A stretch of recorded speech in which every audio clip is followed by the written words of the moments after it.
కథ ఆఫీసులో టిఫిన్స్. రచన డాక్టర్ గెద్దాడ కస్తూరి ప్రసాద్. కలం పేరు రాధిక.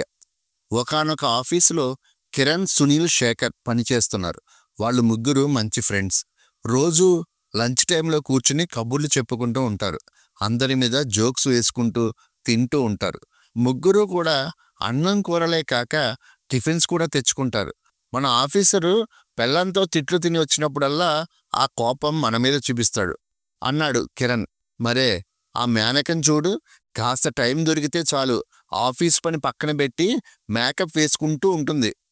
పెళ్లి చూపుల్లో మేకప్ లేకుండా కూర్చుంటే అసలు ఆమెను ఎవ్వరూ పెళ్ళాడు అన్నాడు సునీల్.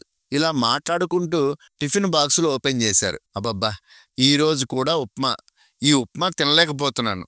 రేపు కూడా మా ఆవిడ ఇదే పెడితే ఆత్మహత్య చేసుకుంటాను అన్నాడు శేఖర్. ఎప్పుడో పెళ్ళైన కొత్తలో మీ అమ్మగారు చేసిన కిచిడి చాలా బాగుంది అన్నాను.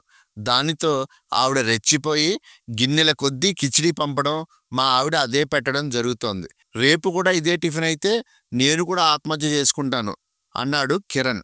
మూడోవాడు తన చపాతీలను తలుచుకుని అలాగే అన్నాడు. మర్నాడు అవే టిఫిన్లు రావడంతో ముగ్గురు కూడా ఆత్మహత్య చేసుకోవడానికి ప్రయత్నించారు. కానీ త్రుటిలో తప్పించుకున్నారు. ఆ విషయం తెలుసుకున్న ఆ ముగ్గురు భార్యలు వచ్చి గొల్లుమని ఏడవడం మొదలుపెట్టారు. ఆ ముగ్గురిలోకి సునీల్ భార్య వ్యవహారం చాలా విచిత్రంగా అనిపించింది అందరికీ.